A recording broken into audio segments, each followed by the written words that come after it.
ఓ చిన్నపాటి తాళం చెవితో ఎంత పెద్ద డోర్నైనా ఓపెన్ చేయొచ్చంటారా? అంటే చిన్నపాటి క్లూతో ఎంతటి కేసునైనా ఈజీగా సాల్వ్ చేయొచ్చు అని అర్థం. ఇప్పుడు నేను మీకు చెప్పబోయే ఈ కేసులో మాకు ఎలాంటి క్లూ దొరకలేదు. కేవలం ఒక ఉబ్బిపోయిన శవం మాత్రమే దొరికింది. దాన్ని చూడగానే చెప్పచ్చు చాలా కాలంగా అది నీళ్ళలో మునిగుంది అని. ఇక శవాన్ని చూడగానే మా డాక్టర్ గారు ఏదో ఒకటి చెప్తారని మీకు తెలుసుగా. కానీ ఈసారి ఆయన కూడా కంగు తిన్నారు. ఆయనే షాక్ తింటే ఇక మా పరిస్థితి ఏంటో ఇక మీరే ఊహించండి. కాస్త ఎంక్వైరీ చేశాక అతను ఎక్కడ వర్క్ చేస్తాడో తెలిసింది. అప్పుడు జరిగిందేంటో తెలుసా? ఈ కేసు ముందుకు వెళ్ళటానికి బదులు అక్కడే ఆగిపోయింది. ఎందుకంటే హంతకుడు మామూలు మనిషి కాదు. సంఘంలో పరువు ప్రతిష్టలు గల వ్యక్తి. దాంతో అతన్ని పట్టుకోవాలా లేదా అని 10 సార్లు ఆలోచించాం. ఎవడైతే మాకేంటని ఫైనల్గా తేల్చుకున్నాం. వాణ్ణి పట్టుకుని లోపలేశాం. తప్పించుకుని పారిపోయాడండి. మేము వదిలేస్తామా ఏంటి? బీజాపూర్ వరకు వెంబడించాం. అక్కడ ఏం జరిగిందో ఏంటో తెలిస్తే మీరు అస్సలు నమ్మరండి. అక్కడ వాడు మాకు దొరకలేదు, కానీ కేవలం వాడి రక్తపు చుక్కలు మాత్రమే దొరికాయి. అవునండి, ఏం చేయాలో అర్థం కాక తల పట్టుకున్నాం.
డాడీ, మీరు ఇక్కడున్నారా? మీకోసం నేను ఇల్లంతా వెతుకుతున్నాను. వావ్, ఈ పెయింటింగ్ సూపర్ వేశారు. డాడీ, ఒకటి చెప్పనా? ఈ పెయింటింగ్ మీరు ఎంత బాగా వేశారంటే ఎవరైనా దీన్ని చూసినా దీన్ని విడిచిపెట్టి వెళ్ళలేరు. డాడీ, ఇంకో విషయం చెప్పనా? ఈ పెయింటింగ్ మీకు లక్షలు వస్తాయి. మీరు మహా అద్భుతాన్ని గతంలోలాగే సృష్టించారు.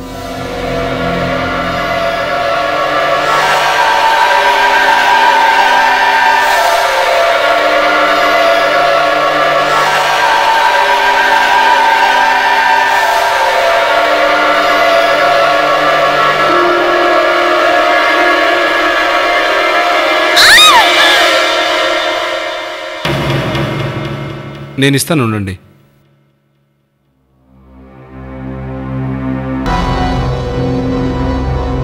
ఏమైంది? అది పెయింటింగ్ బాగుండేసరికి ఆనందం ఆపుకోలేక ఇది చూసి అసలు మతిపోయిందనుకో. దాంతో ఏదో అలా అనుకోకుండా అరిచానంతే. ఏంటి రవీంద్ర గారు, మీ ప్రతి పెయింటింగ్ లో ఏదో ఒక స్పెషాలిటీ ఉంటుంది. నిజమా కాదా చెప్పండి? రాహుల్, మనం రవీంద్ర గారిని కాస్త ఒంటరిగా వదిలేయడం మంచిదనుకుంటాను. వెళ్దామా? ఓకే, బాయ్ డాడీ, వస్తాను. పద. సార్, ఈ మాస్క్ లోపల కాస్త సెంట్ ఏదైనా కొట్టినా దీని వాసన మాత్రం మారలేదు సార్. కాసేపు ఉంటే నేను స్పృహ తప్పి పడిపోయేలా ఉన్నాను. అక్కడ వరండాలో టేబుల్ ఉంది, అక్కడికి వెళ్ళి స్పృహ తప్పు వెళ్ళు. అరే, మీకు వెటకారంగా ఉందా? దీని వాసన నేను తట్టుకోలేకపోతున్నాను. అయితే బయటికి వెళ్ళు. ఇక్కడ ఉండమని ఎవరు చెప్పారు నీకు? సరే, వెళ్ళిపోతాను. మీరు పిలిచినా రాను. ఏ, లోపలికి రాకు, చెప్పేది నీకే. రాకు, రావద్దా. ఇటు చూడు బస్సు, ఇక పని జరిగినట్టే. ఏ ఇటు రాకు, ఇక్కడ పరిస్థితి ఏం బాగాలేదయ్యా బాబు, నీకు దండం పెడతాం. చూడు ముందుకు రాకు, నీ మంచికే చెప్తున్నా.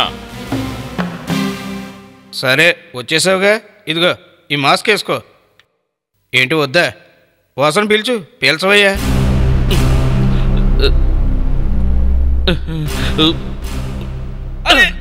మాస్క్ వేసుకోవయ్యా అని చెప్పాను, పెద్ద సీతయ్యలా మాట ఇంటేగా. రాహుల్, బాడీ చాలా ఉబ్బిపోయింది కదా? ఎస్ బాస్, ఇతను 4 రోజుల క్రితమే చనిపోయాడు. 4 రోజుల ముందా? బాడీ మొత్తం నీరెక్కింది. ఇతను ఎలా చనిపోయాడంటారు? జోసెఫ్, ఇతను ఛాతి మీద అంటే హార్ట్ దగ్గర ఏదో ఆయుధంతో పొడిచారు.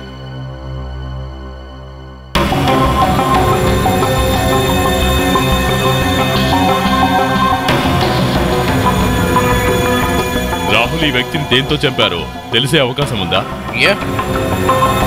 అది చెప్పేందుకేగా నా ప్రయత్నం. ఇలాంటి ఆయుధాన్ని నేను ఇంతవరకు చూడలేదు.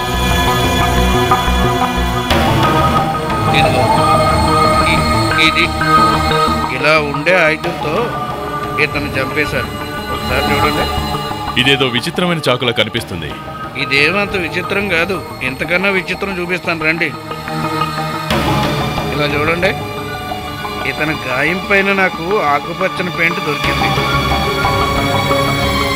ఈ పెయింట్ కత్తి కంటుకుని ఉండొచ్చంటారా? చూస్తుంటే అలాగే ఉంది. ఒకవేళ ఈ చాకు పెయింటింగ్ పర్పస్ కి వాడతారేమో.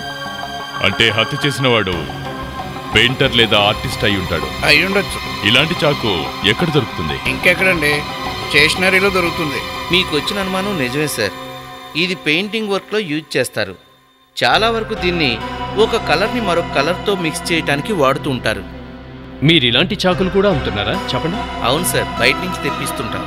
అంటే అది చాలా విలువైందంటారా? అవును సార్, ఇది విలువైంది కనుకనే పెద్ద పెద్ద ఆర్టిస్టులు కొంటుంటారు సార్. సరే, ఇలాంటి చాకులు మీరు ఏ పెయింటర్స్కి అమ్మారో మాకు కాస్త చెప్పగలరా? ఆ విషయం నేను చెప్పలేను, కానీ ప్రవీణ్ గారు అని ఉన్నారు, చాలా గొప్ప వ్యక్తి. పెద్ద పెద్ద పేరున్న ఆర్టిస్టుల పెయింటింగ్స్ అన్ని ఆయనే కొంటుంటారు. ఒకసారి ఆయన అడ్రస్ అది ఇవ్వండి.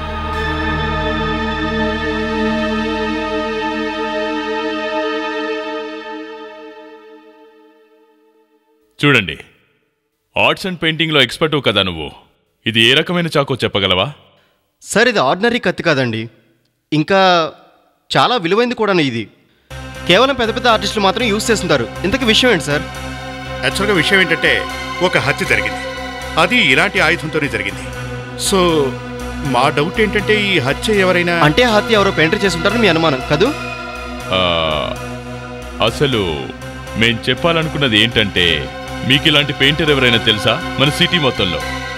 అతని వివరాలు మనకు you know what I mean to say అది. సార్, ప్రపంచంలో ప్రసిద్ధ చిత్రకారుడు బ్యాంగాన్ ఒక బ్రెయిన్ వ్యాధితో బాధపడుతున్నాడు. ఒక్కసారి అతను కొన్ని రోజుల పాటు హాస్పిటల్లో కూడా ఉంచారట. కానీ అతను ఫారినర్ అనుకోండి. అతనికి అప్పుడప్పుడు అటాక్స్ వచ్చేవా? సార్, అతని మనసులో తుఫాన్ చెలరేగుతుంటుంది. అది తన పెయింటింగ్స్లో క్లియర్గా కనపడుతుంది. చూడండి, ఏదో విచిత్రమైన ఎనర్జీ కూడా ఉంటుంది. ఇది చూడండి సార్, ఒక్కో పెయింటింగ్ వేల కోట్ల రూపాయలు ఉంటుంది సార్. నిజంగానే చాలా గొప్పగా ఉన్నాయి సార్. పాపం ఇంత మంచి పెయింటర్, కానీ మెంటల్ కండిషనే బాగాలేదు. సార్, ఒకసారి అతను తన చెవి కూడా కోసేసుకున్నాడంట. ప్రవీణ్, మాకు కావాల్సింది ఏంటంటే, ఇలాంటి ఆర్టిస్టులు ఎవరైనా మీకు తెలుసున్నారేమో కాస్త చెప్పగలరా? సార్, మీకు ఓ విషయం చెప్పనా? కళాకారుల పెయింటింగ్ అమ్మటం నా వృత్తి సార్. మీరు అడుగుతున్నారు కనుక చెప్పకూడదు, కానీ ఒక ఆర్టిస్ట్ గురించి నేను చాలాసార్లు విన్నాను సార్. ఇలా చూడండి సార్, ఇందులో ఎంతటి ఆవేశం ఉందో చూడండి, క్రోధం ఉందో చూడండి. ఊహలు ఇంత దారుణంగా ఉంటాయా? అవును సార్, ఒక్కొక్కసారి ఊహలు కూడా నిజమవుతుంటాయి. ఈ పెయింటింగ్ వేసింది ఎవరు? రవీంద్ర గారిదండి, మంచి పెయింటర్. తన బ్రెయిన్లో ఏదో ప్రాబ్లం ఉండటంతో ఇలాంటివి పెయింట్ చేస్తూ ఉంటారంట. ఇలాంటి పెయింటర్స్ ఇంకా ఎవరైనా ఉన్నారా? లేరు సార్, వీరొక్కరే ఉన్నారు. రవీంద్ర గారు. Yes sir. రవీంద్ర గారు, సరే అతన్ని కలుద్దాం పదండి. యోగానంద్ K2. యా అదే painting number 36, artist KK Bahrain.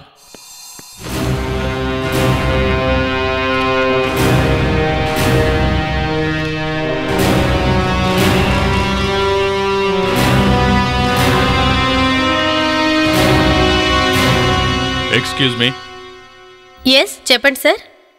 నేను ACP Pradyuman from CID. CID? ఇంతకీ రవీంద్ర గారు ఎక్కడ కనపడలేదు? అది ఆయన బీజాపూర్ వెళ్ళారండి. బీజాపూరా? ఎందుకు? బిజినెస్ పని మీద వెళ్ళారండి. ఇక్కడ ఎవరెవరు ఉంటున్నారు? రవీంద్ర గారి అబ్బాయి రాహుల్, ఆయన బిజినెస్ పార్ట్నర్ అవినాష్. కానీ వాళ్ళు ఇప్పుడు ఇక్కడ లేరు. ఈవిడ రవీంద్ర గారి భార్య అండి? అవునండి. మీరెవరో చెప్పనే లేదు.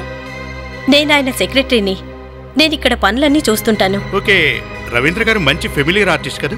అవునండి, ఆయన అందరికీ తెలిసిన వ్యక్తి. సరే, పెయింటింగ్ చేస్తున్నప్పుడు ఆయన ఇలాంటి ఇన్స్ట్రుమెంటే వాడుతుంటారా? 1 minute.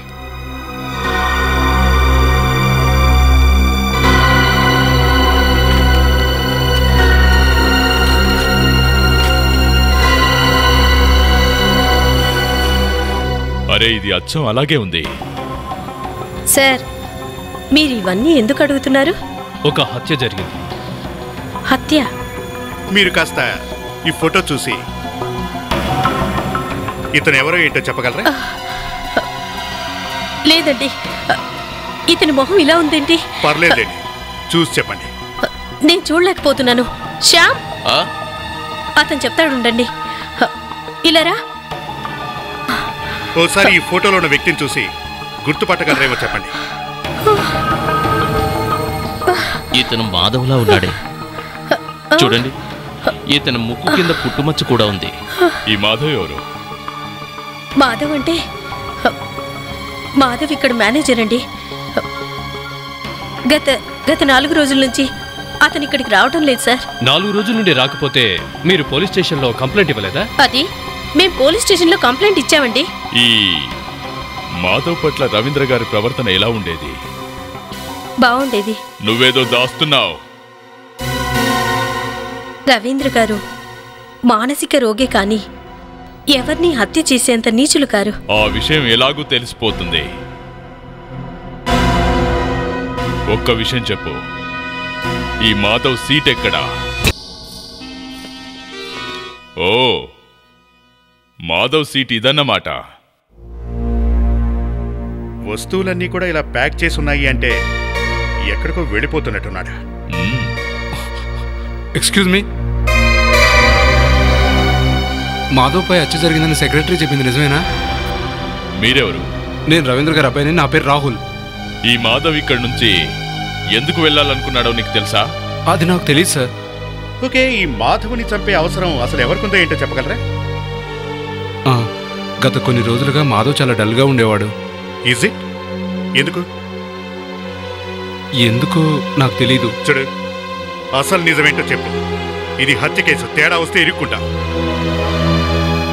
ఏం చెప్పనండి, మాట వచ్చి నాన్నతో మాధవ్ గొడవ పడ్డాడు.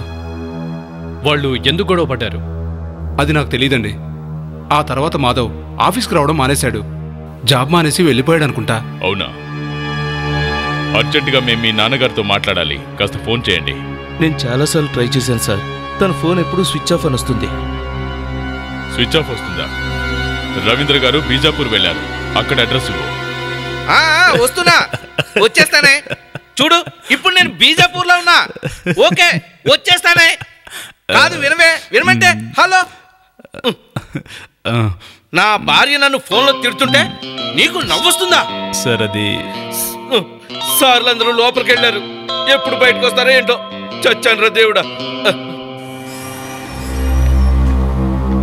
అభిజిత్, వెళ్ళి కనుక. Sir, excuse me. ఎస్. ఈ రవీంద్ర గారు ఏ రూమ్ లో ఉన్నారు? ఆయన మేము కలవడానికి వచ్చాం, చెప్తారా? ఇంతకీ మీరు? We're from CID. Okay, 1 minute.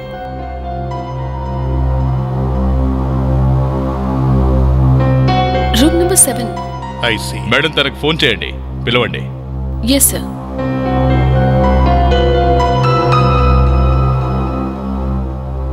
ఆయన ఫోన్ లిఫ్ట్ చేయట్లేదు. ఏంటి, లిఫ్ట్ చేయట్లేదా? ఆయన రూమ్ లోనేగా ఉన్నారు. రూమ్ లోనే ఉన్నారండి.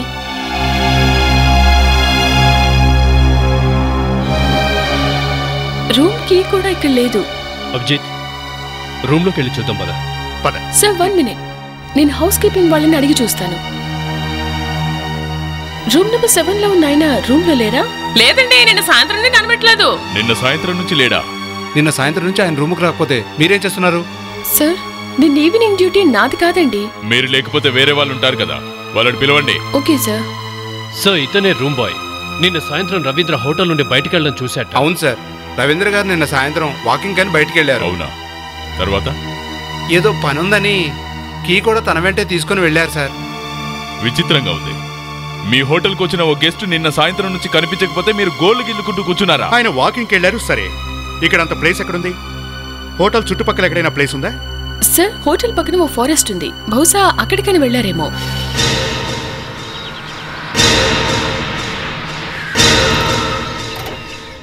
అభిజిత్, ఎవరైనా ఫారెస్ట్ లో తిరగడానికని బయలుదేరితే దారి గుండా వెళ్ళడానికని ప్రయత్నం చేస్తారు.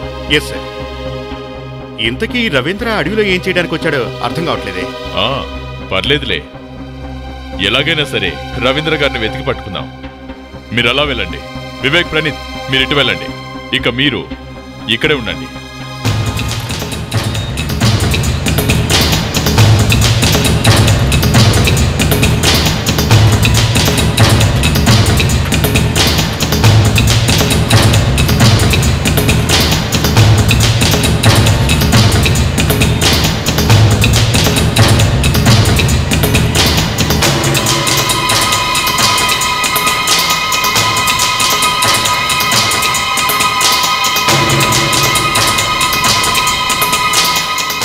సార్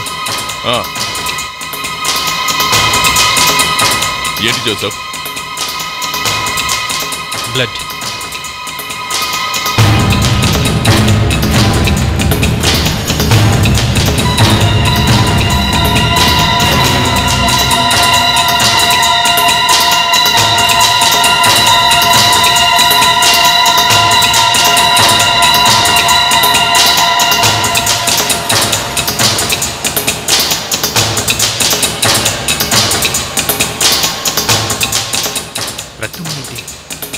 సరే, వాచ్ దొరికింది. దాని మీద రక్తం ఉంది, చూసారా? ఇంకా ఈ ఆకుల మీద కూడా బ్లడ్ ఉంది, చూడు. సార్ ఇలా చూడండి సార్, రక్తం.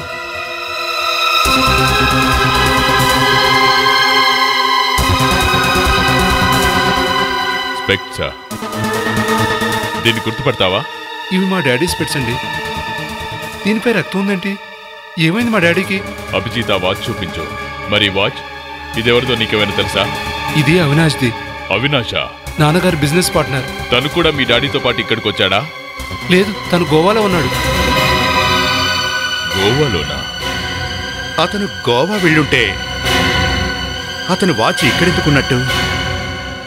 రవీంద్ర గారి శవం దొరికితే కదా అసలు ఏం జరిగిందో తెలియడానికి. అంతా విచిత్రంగా ఉంది.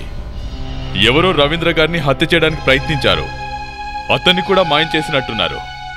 అసలు అతను ప్రాణాలతో ఉన్నాడో లేదో కూడా మనకు తెలీదు. సార్, అవినాష్ గురించి మనకు కాస్త ఇన్ఫర్మేషన్ దొరికింది సార్. సరే, నేను తర్వాత ఫోన్ చేస్తాను. అతని కారు నిన్న రాత్రే సిటీలోకి ఎంటర్ అయిందట సార్. అవునా? ఈ విషయం నీకెలా తెలిసింది? సిటీ అవుట్స్కట్స్ లో ఉన్న చెక్ పోస్ట్ వాళ్ళని అడిగితే అతని కార్ నెంబర్తో సహా చెప్పారు సార్. అయితే తన ఇంటికి వెళ్ళే తనని పట్టుకుందాం. అతని ఇంటికి వెళ్తే కదా సార్ పట్టుకోవడానికి. ఇంటి దగ్గర లేడు, ఆఫీస్లోనూ లేడు, ఫ్రెండ్స్ దగ్గరికి వెళ్ళలేదు. అండర్ గ్రౌండ్ లో ఉన్నట్టున్నాడు సార్. అతను సిటీలోకి వచ్చి కూడా అండర్ గ్రౌండ్ లో ఉన్నాడంటే ఖచ్చితంగా ఏదో తేడా ఉంది సార్. అతను వాచి బీజాపూర్ అడవుల్లో మనకు దొరకటమే అందుకు సాక్ష్యం సార్. కానీ అభిజిత్, ఇలా కూడా జరిగి ఉండొచ్చు కదా. ఎవరైనా తన వాచ్ని తీసుకెళ్లి అక్కడ పడేశారేమో. ఎందుకంటే మనకు ఖచ్చితంగా తెలియదు కదా అతను అక్కడికి వెళ్ళాడో లేదో అన్న సంగతి. సార్, అతను ఖచ్చితంగా అక్కడికి వెళ్ళాడు. వెళ్ళటమే కాదు, రవీంద్ర గారు ఉన్న హోటల్లోనే రూమ్ కూడా తీసుకున్నాడు. వాట్? అవును సార్, పేరు మార్చి రూమ్ బుక్ చేశాడు. ఆఫీసులో అందరికీ గోవా వెళుతున్నట్టు చెప్పాడు. మధ్యలోనే రూట్ మార్చి సైలెంట్ గా బీజాపూర్ చేరుకున్నాడు. అతని వాచ్ మనకు దొరికింది. దాని మీద బ్లడ్ అంటుంది. రవీంద్ర గారు మాయమయ్యారు. తన శవము దొరకలేదు, తన వివరాలు తెలియలేదు. మనకు ఇంకా కన్ఫర్మ్ కావాల్సిన విషయం ఏమిటంటే ఆ దొరికిన రక్తం రవీంద్రదో కాదో తెలియాలి. సార్, ఆ రక్తం రవీంద్రదే సార్. రాహుల్ డిఎన్ఏ మ్యాచ్ అయింది సార్, కన్ఫర్మ్. అంటే దీని అర్థం అటాక్ జరిగింది రవీంద్ర మీదే. ఇప్పుడు కథంతా అర్థమైంది సార్. ఈ అవినాషే రవీంద్ర గారిని కిడ్నాప్ చేశాడు, చంపి శవాన్ని మాయం చేశాడు. ప్రణీత్ సార్, అవినాష్ ఎక్కడున్నాడో తెలిసింది సార్. Good, very good. వివరాలు తెలిసాయా? ఎక్కడున్నాడు? సార్ వాడెక్కడ దాక్కుని ఉన్నాడో ఆ ప్లేస్ తెలిసింది సార్. ప్రణీత్, నేను నీ వెనకాలే ఉన్నాను. ఇప్పుడు కాదన్నది ఎవరు సార్?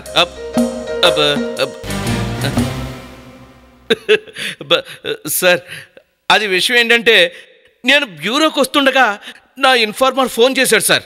ఆ ఆనందంలో నేను మీకు ఫోన్ చేశాను సార్. ప్రణీత్, నేను అడిగింది అవినాష్ ఎక్కడున్నాడు అని. సార్ వాడు తన ఫామ్ హౌస్ లో దాక్కున్నాడట. ఫామ్ హౌస్ లోనా? Let's go.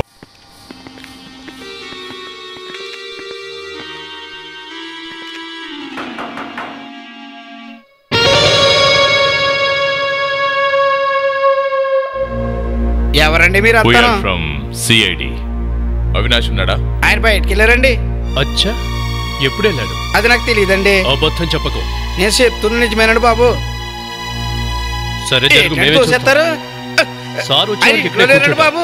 చెప్తే రేటండి. ఆగండి. ఇళ్ళంతా జాగ్రత్తగా చెక్ చేయండి.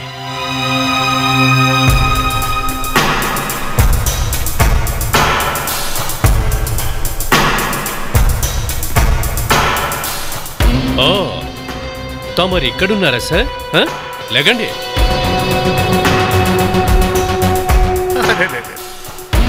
తమరెవరు? అది నేను. అవినాష్ ఎక్కడ? ఇతనెవరు? సార్ ఈయన అవినాష్ గారి ఫ్రెండ్ అనుకుంటా. సూటు బూటు వేసుకుని పడుకున్నారు. ఓహోహోహో, అవినాష్ ఫ్రెండా? మరి అతనెక్కడ సార్? సార్ నేను వివేక్ సార్, ఆ నౌకర్ని తీసుకురా. వాడిని పిలవకండి సార్. ఏ పని మనిషి ముందు పరుగు పోతుందని భయపడుతున్నావా? లేగా పదరా. కూర్చోరా. ఇక చెప్పండి సార్, బీజాపూర్ ఎందుకు వెళ్ళారు తమరు? బేజాపూరా? అదెక్కడుందండి? అడిగి మనిషిలా ఉన్నాడే. రెడీ, ఓసారి చూపించు. నేను గోవా నుండి ఇప్పుడే వచ్చానండి. నువ్వు గోవాలో ఉంటే ఈ నీ వాచ్ బీజాపూర్లో ఏం చేస్తుంది? ఇది ఎక్కడ దొరికింది మీకు? ఇది నెల క్రితం పోయిందండి. అప్పటి నుండి వెతుకుతున్నాను. తొందరపడి కూర్చో, మాకంతా తెలిసిపోయింది. అర్థమైందా? బీజాపూర్, ఆ హోటల్, రాంగ్ నెంబర్, ఆ forest area and this watch అంతా తెలిసిపోయింది మాకు. ఇక తమరు జరిగిందేంటో దాచకుండా చెప్పడం మీకే మంచిది. బీజాపూర్లో ఏం జరిగిందో నిజం చెప్పు. అర్థమైందా? అదేంటంటేనండి, రవీంద్ర గారు వెళ్దామంటే అది నేను. ఎక్కడికి? ఎక్కడికి?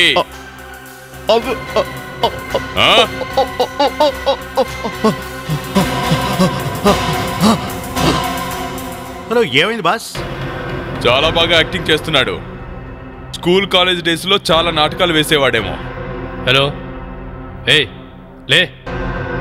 లేమ్మంటుంటే.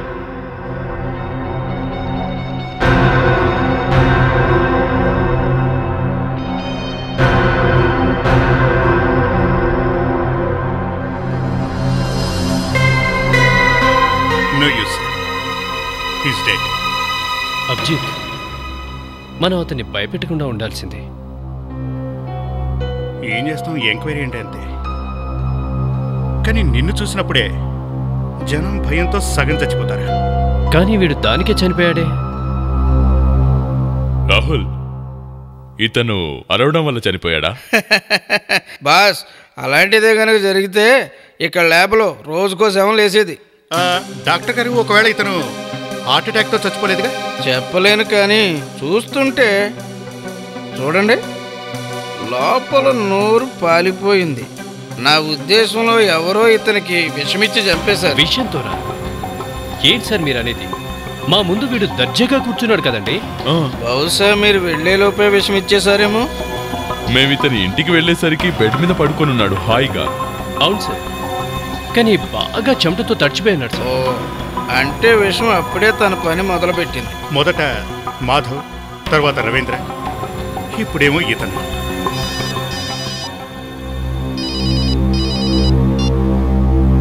ACP Pradyuman here. What? Please come again. మీరు చెప్పేది నిజమేనా? సరే మరి మేము వస్తున్నాం. 2 హత్యలు జరిగాయి, మాధవ్ ఈ అవినాష్. మరైతే రవీంద్ర ఏమైనట్టు? రవీంద్ర తిరిగొచ్చాడు. ఏంటి, రవీంద్ర బతికే ఉన్నాడా? మీరు ఇక్కడున్నారేంటి? యా, మీ డాడీతో మాట్లాడాలి. డాడీ ఆరోగ్యం ఏమీ బాగోలేదు. అది మాకు తెలుసు, కానీ మాట్లాడడం చాలా ఇంపార్టెంట్. తర్వాత అయినా మాట్లాడవచ్చు సార్. తర్వాత మాట్లాడేంత టైం లేదు, ఇప్పుడు మాట్లాడక తప్పదు. మాకు తెలియాల్సింది ఒకటే విషయం, ఆ టైంలో అతను ఎక్కడున్నాడు అని. తప్పుకో సార్, ప్లీజ్. డాక్టర్ ఆయన్ని విశ్రాంతి తీసుకోమన్నారు సార్. రవీంద్ర గారు, మీ ఆరోగ్యం ఎలా ఉంది? మీరు? We're from CID. మీ ఆరోగ్యం ఎలా ఉందో తెలుసుకుందామని వచ్చాం. చూస్తున్నారుగా జరిగింది ఏమిటో. అవును, ఈ పని ఎవరు చేశారో గాని అది ఏమాత్రం కరెక్ట్ కాదు. అడవిలో ఏం జరిగిందేంటో మీకేమైనా గుర్తుందా అండి? గుర్తు లేదండి. డాడీ, మీరేం కంగారు పడకండి. డాక్టర్ విశ్రాంతి తీసుకోమన్నారు కదా. అరే, ఆయన చెప్తున్నారుగా ఆ ఫారెస్ట్లో ఏం జరిగిందో. ఆయన ఎవరు కొట్టారు? మీకు అసలు ఏమీ అర్థం కావడం లేదు. అవన్నీ తర్వాత మాట్లాడుకోవచ్చు కదా. వాళ్ళు చాలా మంచి వాళ్ళండి.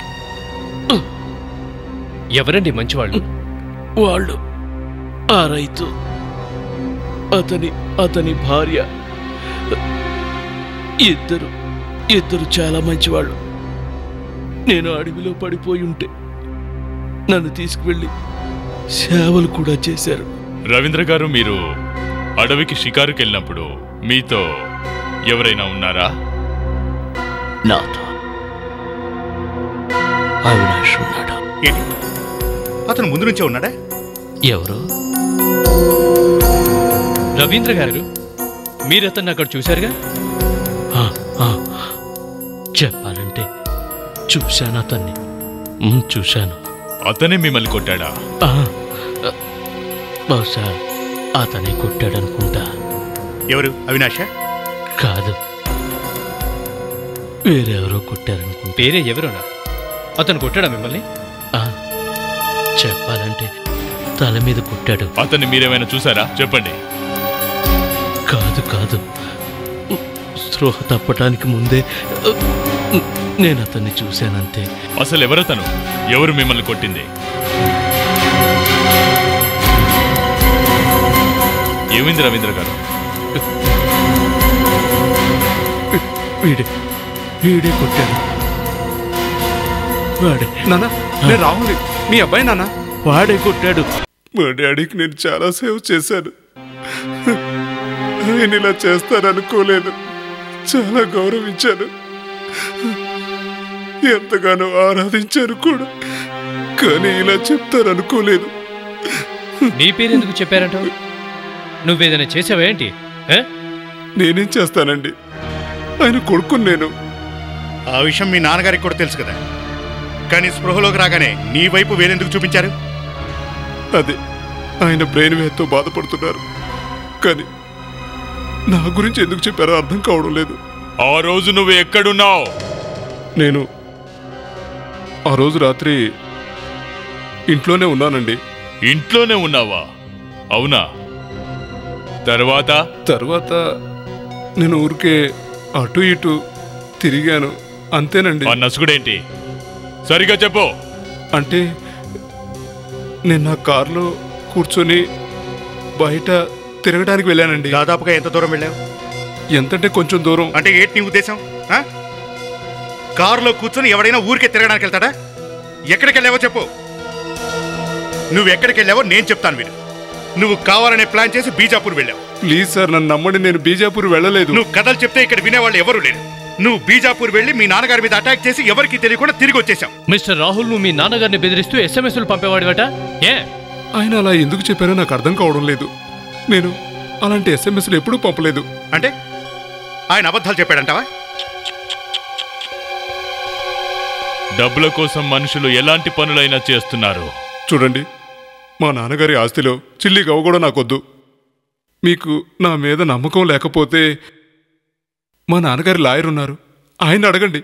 సార్, రవీంద్ర గారు ఒకరోజు నన్ను పిలిచి ఎందుకో మరి బిల్లు రాయించాలని చెప్పారు. ఇది ఎప్పుడు జరిగింది?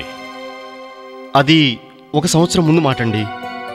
ఆయన తన వీలునామాలో ఆయన తదనంతరం ఆయన యావదాస్తి బ్యాంకులో ఉన్న డబ్బు యావత్తు రాహుల్కి దక్కేలా రాయించారు. మరి తన పెయింటింగ్స్ ఉన్నాయి కదా, వాటి సంగతి ఏం చేయమన్నారు? వాటన్నిటినీ చారిటీకి రాయించారండి. అదే నాకు అర్థం కాలేదు. ఓ, అంటే దీని అర్థం రవీంద్ర గారు చనిపోయేంత వరకు రాహుల్కి ఏమీ దక్కదన్నమాట. నిజమే కదండి, అదే విల్లులో రాస్తుంది. సార్, నాకెందుకు రాహుల్ మీదే డౌట్గా ఉంది. అవును సార్, తన తండ్రిని చంపేస్తే ఆస్తి దక్కుతుందని వాడే ఈ ప్లాన్ వేసినట్టున్నాడు సార్. పైగా చెప్పాడు కదా సార్, ఇప్పుడు తను ఏ పని చేయట్లేదని. కానీ ఈ రవీంద్ర గారి అదృష్టం బాగుండడం వల్ల అతను బ్రతికిపోయారు, లేదంటే ఘోరం జరిగుండేది.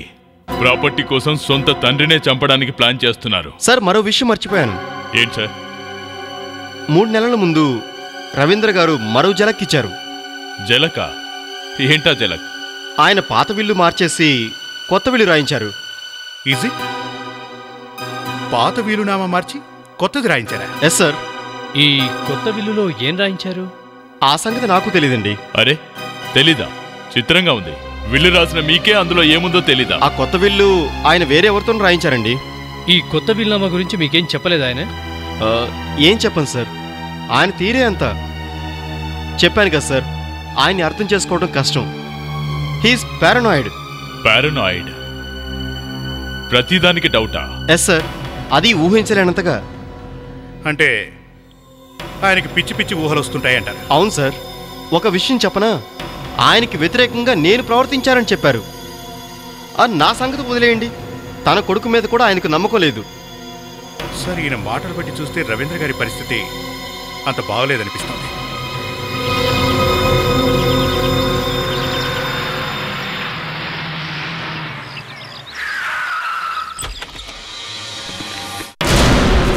మై గాడ్, అసలు ఏం జరిగి ఉంటుంది?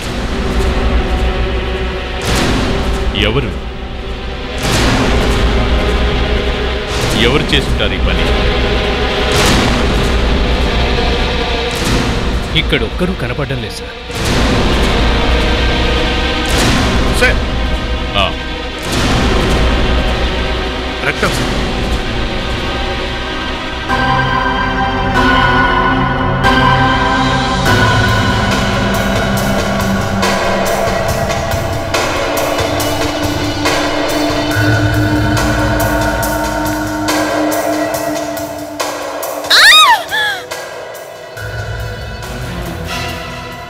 వివేక్ సార్,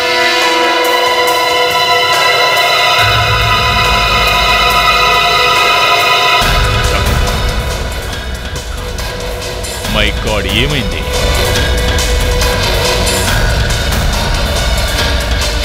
రండి, ఆ టీవీ ఆఫ్ చేయి. బ్రతికే ఉంది. వివేక్, త్వరగా వాటర్ తీసుకురా. ఏమ్మా? హలో సార్, కొంచెం వాటర్ కొట్టు. ఏమ్మా, ఆర్ యు ఆల్ రైట్? ఎవరు చేశారు ఈ పని? రవీంద్ర గారు. రవీంద్ర గారా? ఎందుకో తెలీదు. పైగా ఆయన అతన్ని వదలనని చెప్పారు. ఎవరిని వదిలిపెట్టనన్నాడు? రాహుల్ సార్. రాహుల్నా? ప్రణీత్, త్వరగా తనని హాస్పిటల్ తీసుకెళ్ళి. చూడండి.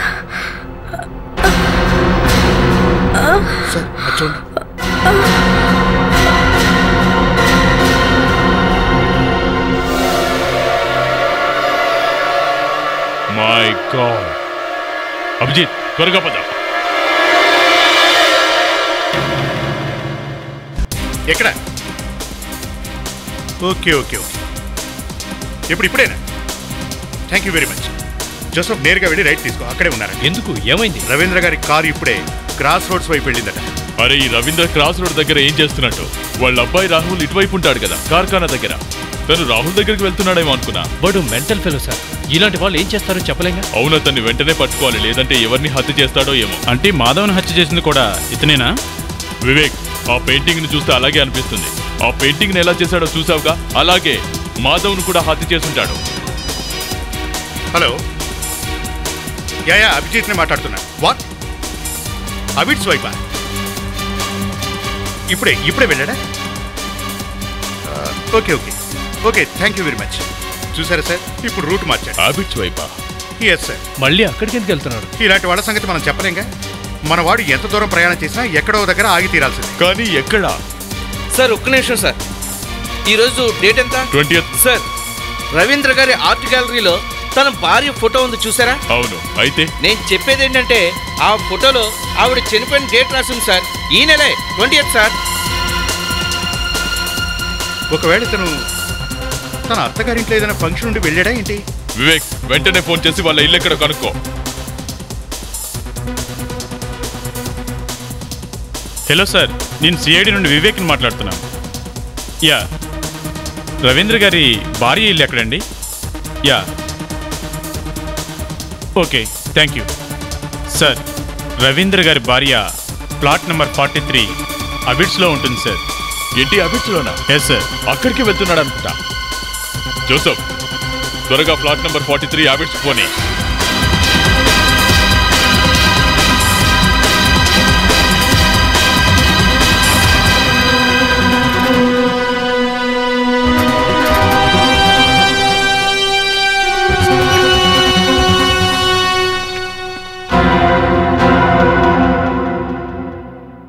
ఇక్కడెవరూ లేరే.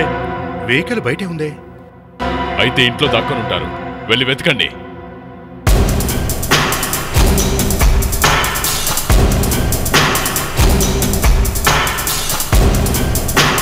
పైకి వెళ్ళి చూద్దామా?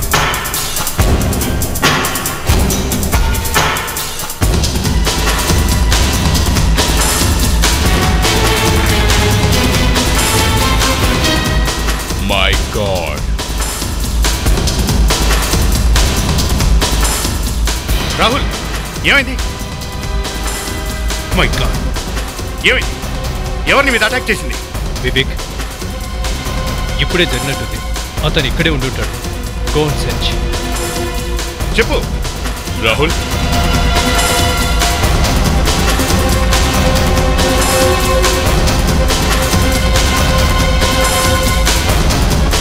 సార్, ఏంటి జోసఫ్? ఇక్కడ ఇంకో బాడీ ఉంది.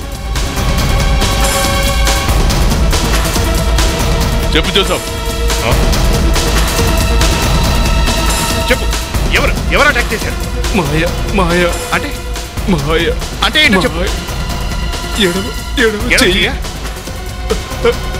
ఎడం చేతిలో ఏముంది? కత్తి ఉంది. ఎడం చేతిలో కత్తి ఉందా? ఎవరు? చెప్పు. స్మృత పేట, ఇతని హాస్పిటల్కి తీసుకెళ్ళా. గుడ్ మార్నింగ్ రవీంద్ర గారు. Good morning. ఈ చాకు ఎలా వచ్చింది? చాక్ ఇప్పుడు పడిస్తే లాభం ఏంటి? ఎందుకు చంపావు రాహుల్ని? ఎవరు చంపారు రాహుల్ని? సార్, హంతకుడు రవీంద్ర కాదు సార్. హంతకుడిది ఎడం చేతి వాటమట. ఇప్పుడే రాహుల్ చెప్పాడు. మనకు మంచి క్లూ దొరికింది. లెఫ్టీ.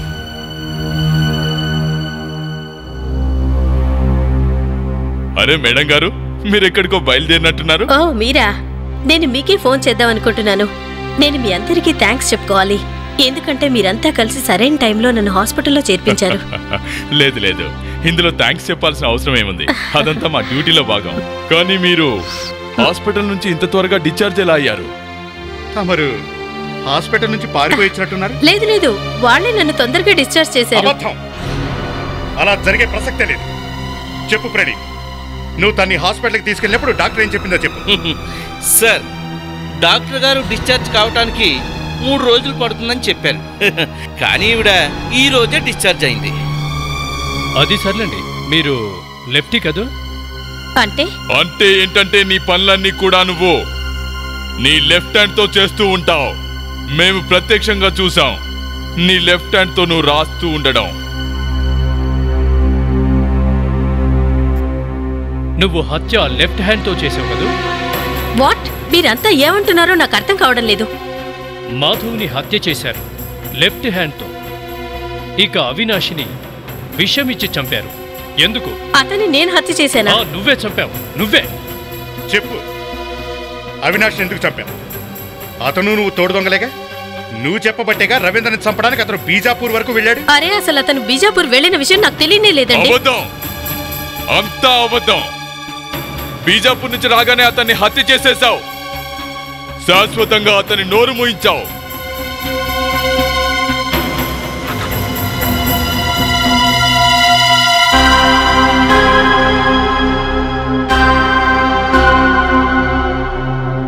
ఎలాంటి దాని అనుకోలేదు.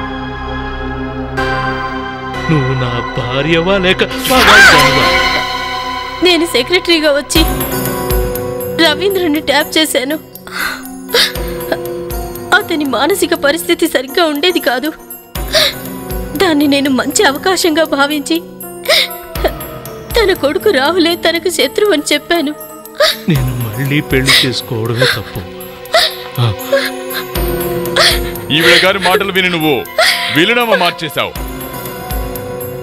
వీలునామా? ఏ వీలునామా? ఆ వీలునామే నీ పేరు మీద ఉన్న ఆస్తిపాస్తులన్నింటినీ, నీ సంపదనంతా ఈమె పేరు మీద రాసావే అది.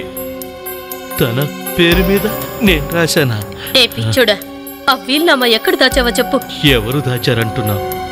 రవీంద్ర గారు బ్రతికిపోయారు. ఆ వీలునామా ఈవిడ గారి చేతికి చిక్కుంటే మిమ్మల్ని కూడా హత్య చేసుండేది. తను అసలు దేని గురించి మాట్లాడుతుందో తెలియడం లేదు. ఓ డీసెంట్ వ్యక్తిని మోసం చేశావు. డబ్బు మోజులో పడి 2 హత్యలు కూడా చేశావు. ఇక నీకు ఉరిశిక్ష తప్పదు. For more updates, subscribe to our channel, click the show links and enjoy watching the videos.